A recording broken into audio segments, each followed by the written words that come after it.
Hello, my name is Abigail Lamont, and today I would like to talk to you about American interventionalism.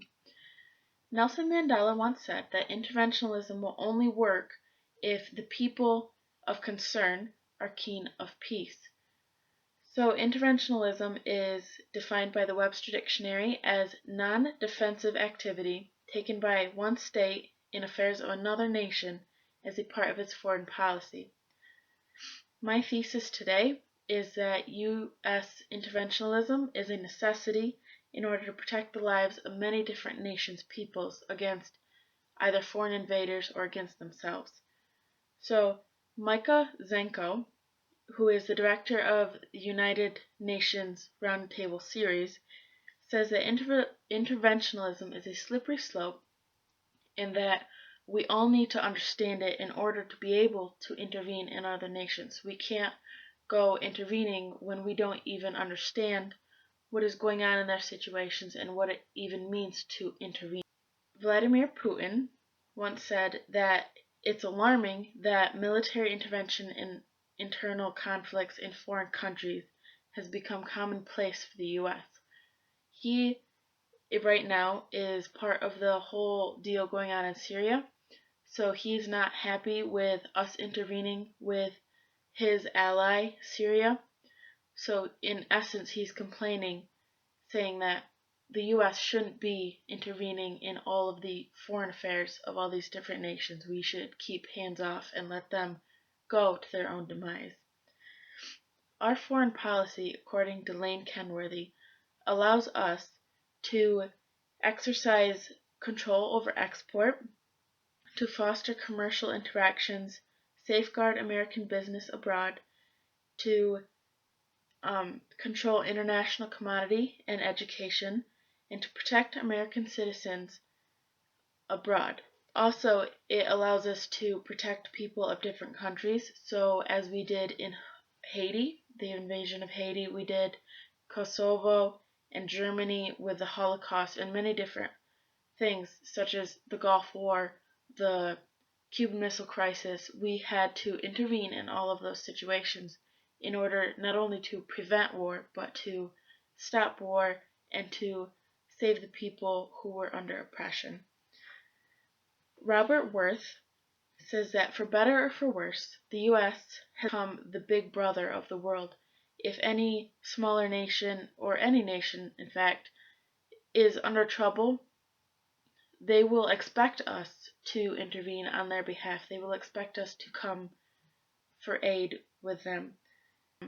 Arguments against interventionalism would be that the Americans don't think before they intervene, that they don't fully understand the situation that is going on in those countries, that we are only intervening because we are selfish and we are in it for our own good.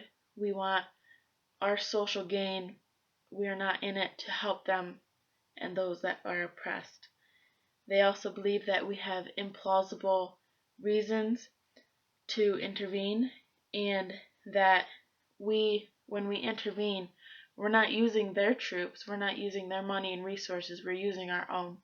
They don't want us to use our own. They think that using American troops puts their lives in danger when it's really the other nation's job to protect themselves. We shouldn't be using our troops to help them. Which Zenko also brings up another argument, saying that the reason people are eerie about going and intervening is because we don't know that what our government is telling is the truth, that they avoid the truth, that they withhold the truth, and we don't actually know what's going on in those other countries when we are intervening.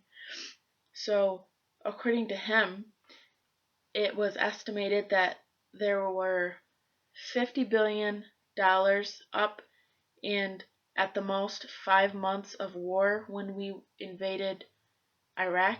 They said that it wouldn't cost more than that and it wouldn't last longer than 5 months. However, he says that they were off by more than $1 trillion and that they were off with the time by more than a decade. But he also says that it is normal and it should be expected that this speculation would be wrong. He says that no one can honestly determine the exact outcomes of the war. They can't determine how much the war will cost or what will happen when we intervene in those countries.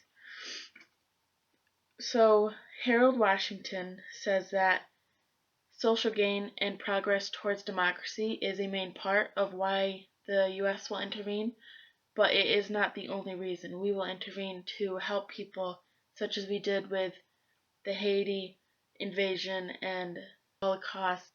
We invaded to help those people. And if we hadn't invaded, the numbers were already at a devastatingly high number. If we hadn't invaded, how many more people would have died? How many more Jews, how many more mentally handicapped people would have died if we hadn't intervened? And would it have ever ended? We wouldn't know, because we have intervened, and in that case it was a positive outcome. According to Kenworthy, the president is behind the wheel as to when we intervene, and he would like it if we were able to have more say in when we get to intervene.